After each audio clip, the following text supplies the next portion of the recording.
প্রধানমন্ত্রী তারেক রহমানের ২০তম কারাবন্দী দিবস ৭ মার্চ ২০০৭ সালের এই দিনে তৎকালীন সেনা সমর্থিত তত্ত্বাবধায়ক সরকারের সময়ে রাজধানী থেকে তাকে গ্রেপ্তার করা হয়।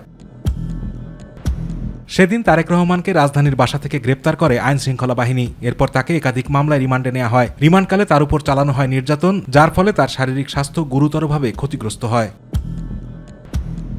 দলটি মনে করে গ্রেপ্তার ও মামলাগুলো রাজনৈতিক উদ্দেশ্য প্রণোদিত ছিল এবং তখনকার সরকারের লক্ষ্য ছিল বিএনপিকে রাজনৈতিকভাবে দুর্বল করা।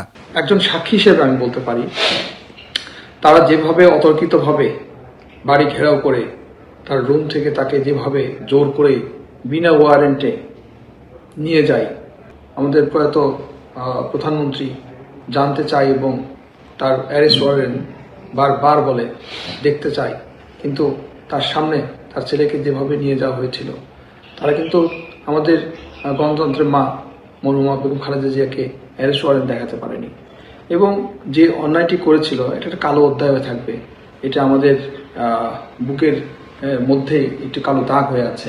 গ্রেপ্তারের প্রায় 18 মাস পরে 2008 সালের 3 সেপ্টেম্বর তিনি জামিনে মুক্তি পান এবং চিকিৎসার জন্য লন্ডনে যান। তারপর থেকে তিনি যুক্তরাজ্যে অবস্থান করছিলেন এবং সেখান থেকেই দলের কার্যক্রম তদারকি করছিলেন। আতিকুর রহমান তিতাস, মাই টিভি।